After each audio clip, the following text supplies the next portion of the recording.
Salut tout le monde, c'est Apo86, bienvenue sur cette nouvelle critique à chaud consacrée à la troisième adaptation de la pentalogie Robert Langdon d'après les romans de Dan Brown.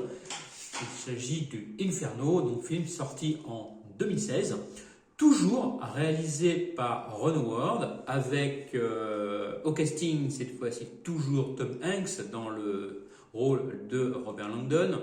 On retrouve au casting Phoebe Jones, Ethan K, Omar Sy, oui, et Ben Foster.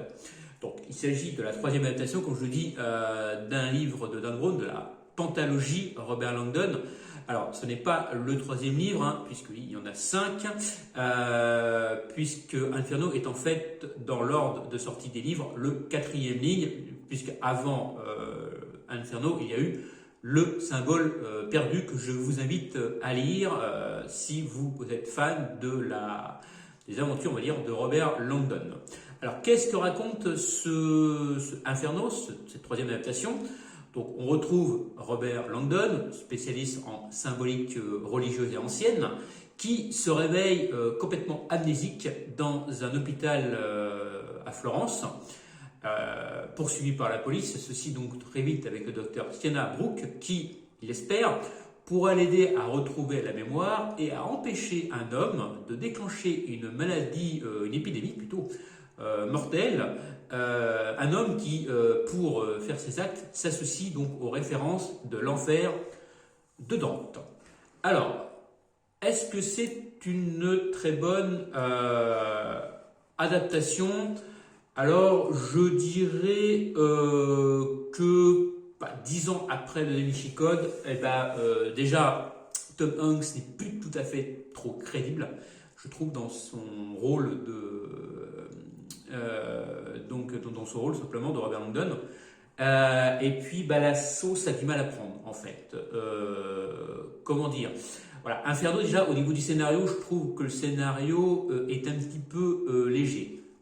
Il s'écarte beaucoup du film. Alors on va me dire encore une fois, oui, mais un film, une adaptation n'a pas à être fidèle au livre. Oui, mais là, quand même. Voilà. Donc pour moi, la sauce prend pas des masses. C'est simple, c'est bête, simplement.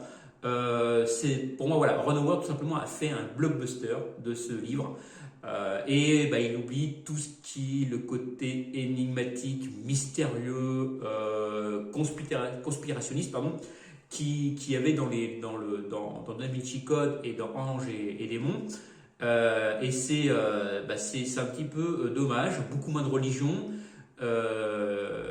toujours autant de périples par contre en Italie et de péripéties. En fait, Inferno pour moi ressemble un peu à Tintin en Italie. Voilà, Robert Langdon, ça vraiment c'est Tintin en Italie, et puis c'est tout, voilà. Et c'est un petit peu dommage. Alors c'est divertissant, bien sûr.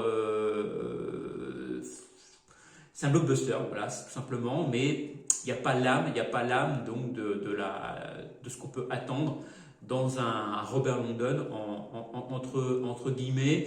C'est un popcorn movie, tout simplement, avec des ficelles assez vieillottes quand même, qui semble, pour moi c'est un film qui aurait pu sortir dans les années 90, mais pas dans les années 2016. Ça a été repoussé maintes et maintes fois, il faut savoir le film, donc est-ce que c'est pour ça qu'il souffre d'autant de défauts? Je ne sais pas. Mais voilà, la sauce ne prend pas sur ce troisième opus. Et franchement, je me suis un petit peu ennuyé devant ce film, qui est un petit peu long, qui dure plus de 2 heures.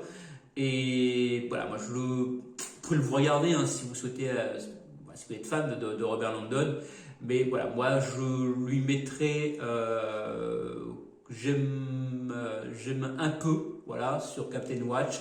Au niveau de la note, je verrai plus tard, mais je pense qu'il aura pas plus de la moyenne. Voilà, donc très déçu, comme je vous dis, de cet Inferno, troisième opus, qui est pour moi peut-être la plus mauvaise des adaptations des aventures de Robert Langdon.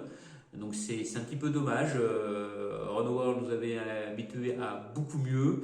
Je sais pas, il a dû se perdre. Ou alors c'est le scénario qui ne tient pas la route. Je ne sais pas, le scénario n'est pas de lui. Lui, il fait que réaliser et mettre en scène. Et voilà, et c'est vraiment dommage. Voilà. Donc j'en ai fini avec cette critique à chaud. Dites-moi ce que vous en pensez, si vous êtes d'accord avec mon avis sur Inferno.